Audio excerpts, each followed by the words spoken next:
Welcome. Have you ever stopped to think about your own consciousness? Is it just a complex trick of the brain, a byproduct of chemicals and electricity? Or could it be something more, something fundamental?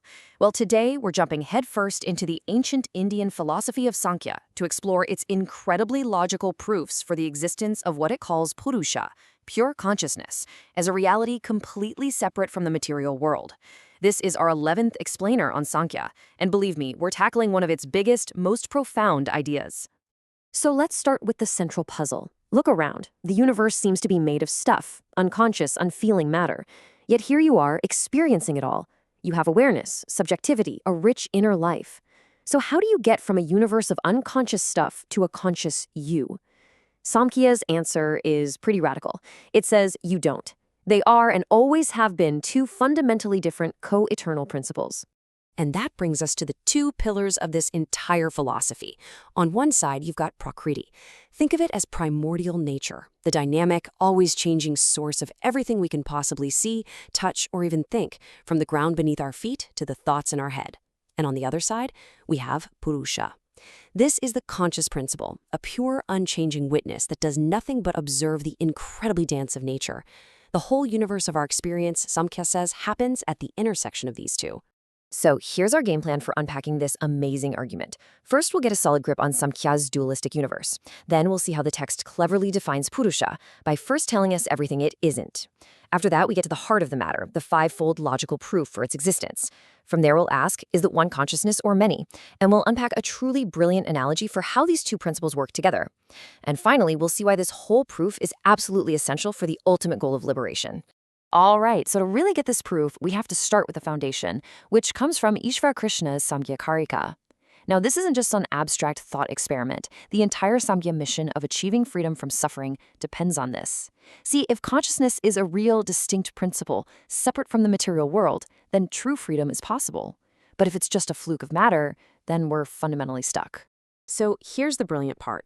Before even trying to prove Puruṣa exists, the Karika masterfully sets the stage by telling us exactly what it is not. It literally carves out a space for consciousness by separating it from everything else in the universe's chain of cause and effect. We'll start with the third verse, or Karika 3. Mula prakritiravrikkritir mahadadyaha prakritivikkritaya sapta shodashakastu vikaro na prakritir na vikkritihi purushaha 3. Okay, so what does that mean? The translation says, root nature is not an effect. The 7 beginning with Mahat are both cause and effect. The 16 are effects only. Puruṣa is neither cause nor effect. Now pay close attention to that last line. It's the whole key. So here's the big takeaway. Prakriti and everything that evolves from it, our intellect, ego, mind, senses, you name it, they're all part of this massive web of cause and effect.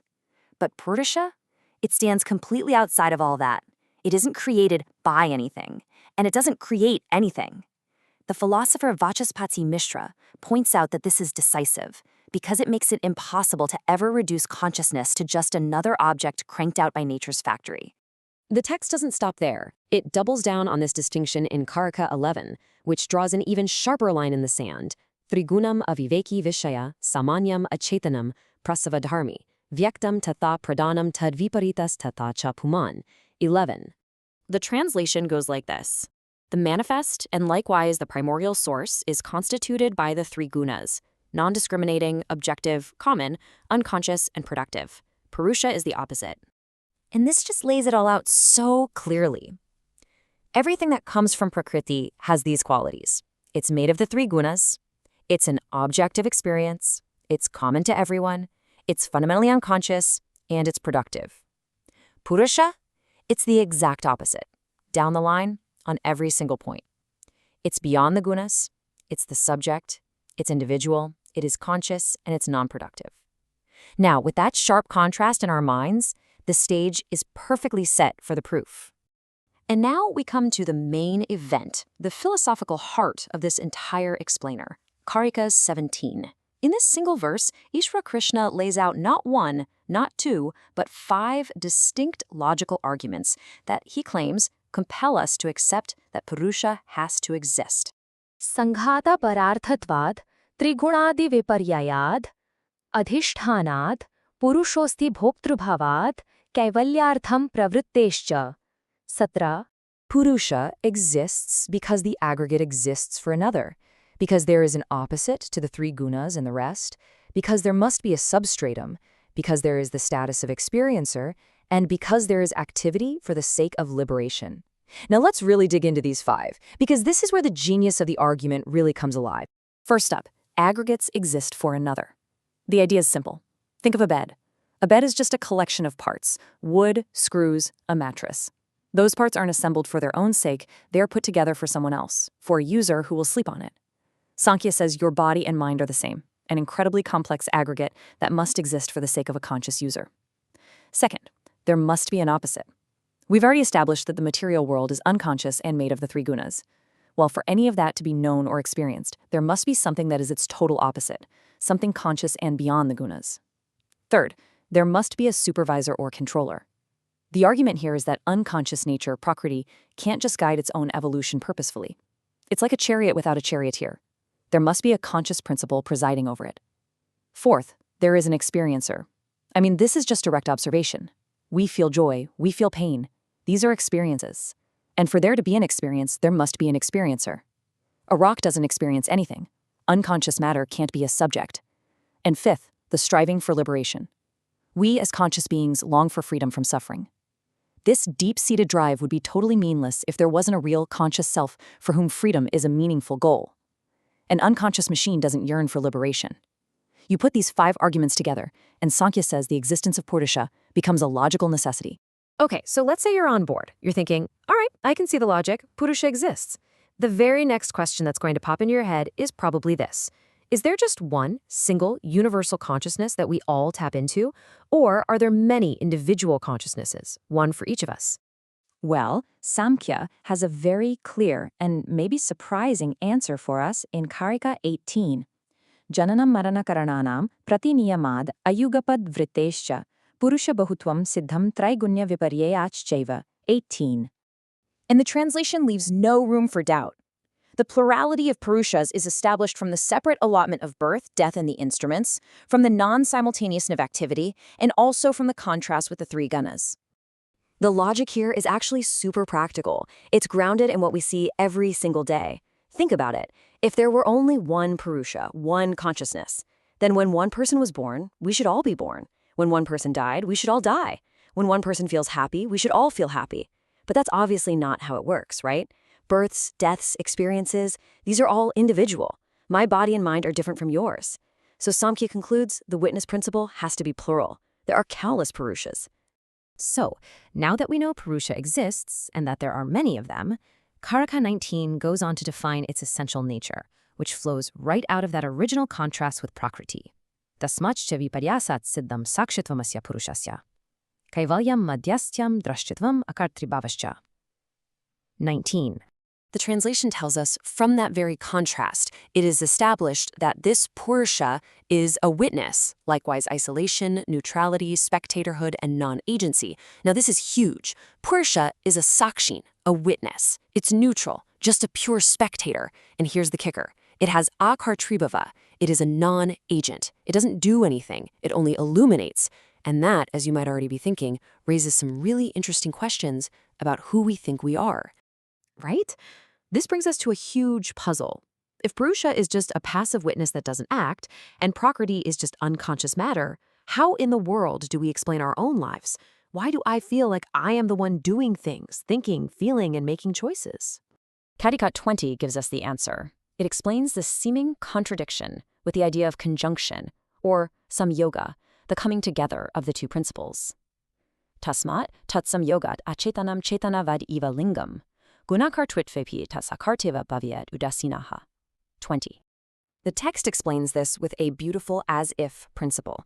Because it's so close to the conscious Purusha, the unconscious mind-body mechanism appears as if it were conscious. It's like a clear crystal that looks red just because a red flower is placed behind it.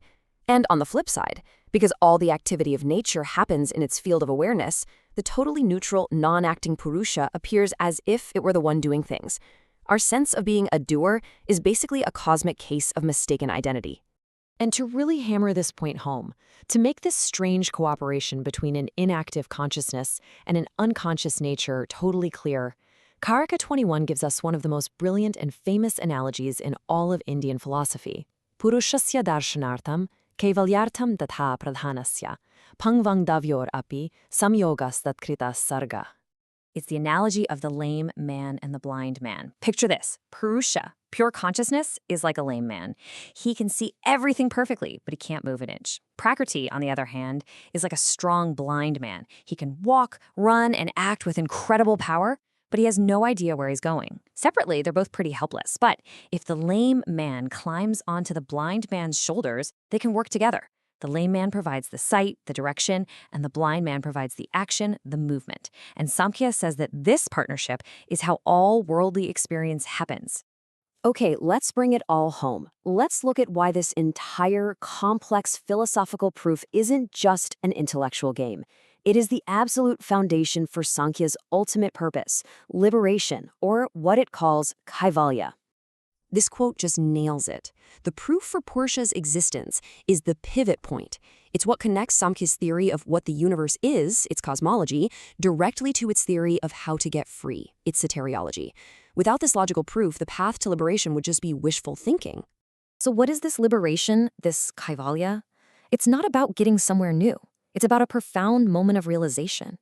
It is achieved through the crystal-clear discriminative knowledge that I, the pure witnessing consciousness, am absolutely and eternally separate from Prakriti, from my body, my thoughts, my feelings, my ego. By proving that Purusha is real and distinct, Sankhya makes liberation a rational, achievable goal based on understanding, not just blind faith. And this leaves us with one final, mind-bending question to chew on. We saw that one of the proofs for Purusha was the fact that there's a drive for liberation. But we also saw that Purusha itself is just a passive, non-acting witness. So if the true self doesn't do anything, then who or what is the I that actually strives, that meditates, that seeks, and ultimately finds this freedom?